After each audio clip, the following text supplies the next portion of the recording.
Stoveleg Media, igniting conversation.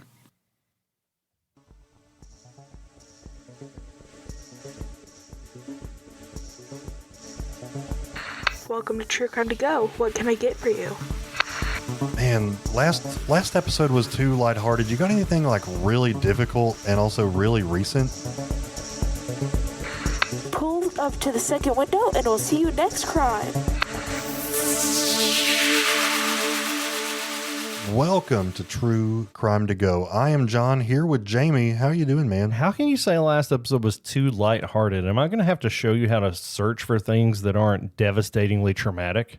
I mean, you can if you want to, but I'm probably not going to change who I am. Don't you get enough of this on Tuesdays? Well, come on, man. How you doing, man? I mean, obviously, I'm not great, but I'm here, and this is an interesting case. Always interested to see, because we don't really know what we're talking about as far as John wrote this one. I only know what you said in the intro, so why don't you go ahead and get us rolling? All right, we're going to be talking about a very recent case. And this is one that I don't know if your algorithm is showing you this, because I know you see a lot of like Kelly Clarkson and stuff. But for my algorithm, treasure, by the way, for my algorithm, this one has been all over it. So we're going to go to San Fernando, California. A seemingly random daytime shooting outside of a Chase bank is absolutely blowing up TikTok. So police looked at this, and initially they thought that this was a robbery gone wrong. But as they began to investigate it further, they think that they have found a murder for hire plot orchestrated by one person who you should have seen protecting this woman who was shot and murdered. So we're going to be talking about Yesenia Torres, and the person that should have been protecting her was her own husband. Yeah, she was 35 years old, mother of two, and her life was stolen in an act of cold-blooded betrayal. It's a case fueled by greed, deception, and a very carefully planned execution that really unraveled faster than the killers anticipated and planned their getaway plan. Torres was a hardworking mom, raised her children again in San Fernando. From the outside, her life seemed stable. She had been married for years, and together she and her husband had built what appeared to be the typical American nuclear family successful life. But behind closed doors, John, things were not as perfect as they seemed. Over time, it seems as if the couple's relationship had deteriorated. And this is a very, very new case, so details are still emerging as to what exactly led to their split. But what we do know is that the separation wasn't amicable. And for her husband, the divorce wasn't enough. He wanted her gone. Authorities believe that he saw a major opportunity, and that was the couple's $200,000 life insurance policy that was in her name. And that payout would be his way out of a failing marriage. And instead of just walking away, he decided to have her killed. But he wasn't going to do it himself. He knew that he couldn't get away with it, so he got the help of 4 other men to carry out this plan. Though it's not clear exactly when he started planning this or setting things in motion, investigators have uncovered a trail of financial transactions, phone calls, and meetings that suggest that this has been in the works for quite some time. On February 10th, it was a normal afternoon in San Fernando. Yesenia had errands to run, including a stop at Chase Bank that you mentioned earlier, and surveillance footage shows that day she was walking toward the entrance, unaware that she was being watched and essentially followed for this crime. You can see in the video that as she's walking away, a man approached her with a gun and opened fire. And this is just awful. I mean, she tried her best to get away, but this man's persistence he wasn't going away without finishing the job. Multiple shots rang out. And again, this is not at nighttime. This was in broad daylight.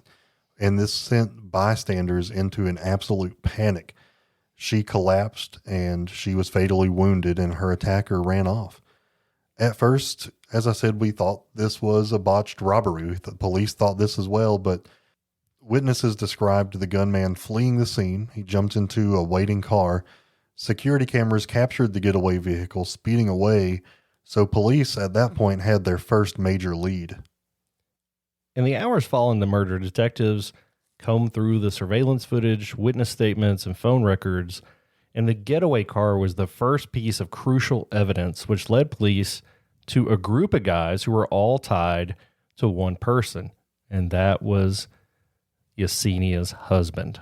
On February 11th, the day after the murder, investigators already had their suspicions. They weren't dealing with a random street crime or a robbery gone wrong. This was indeed a hit. Over the next few days, detectives would unravel this intricate web of deception. They found evidence that her husband had not only orchestrated the murder, but had also recruited at least 4 other men to help make this happen. Among them, there was the gunman who actually pulled the trigger, the getaway driver, and then 2 additional accomplices who may have acted as intermediaries. One theory is that one of these accomplices was responsible for hiring the actual shooter, which would put distance between the husband and the crime. But again, this is all really, really early. You know, this is as reported from media outlets over there. I think this is going to be a story that just continues to unfold, and we think the web is complicated now. I think it's only going to become clearer and clearer as the case goes on. On February 15th, they did arrest all 5 individuals, including her husband. They were charged with murder, conspiracy, potentially even special circumstances that could lead to life in prison without the possibility of parole, which I guess if you're out there putting hits on people, that's not out of the question. And the case is pretty solid. They have all of this evidence already. Like you said, this was a couple weeks ago, and they already have all this laid out, including the motive, the means, and the physical evidence. $200,000, Jamie. That may sound like a lot of money. You and I were spending some time together last night, and we asked the question, like, how much money would it take for you to comfortably retire, like right now? I can assure you $200,000, not even close. Not even close. Would it help? Sure, but it's not going to be doing that. Like you said, it's all over social media. This happened in broad daylight in California.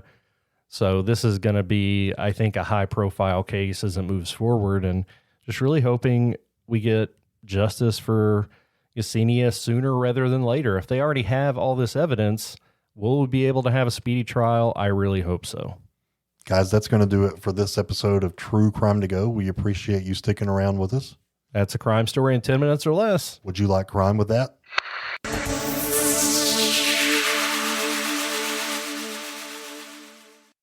You've listened to True Crimecast, distributed by Stoveleg Media.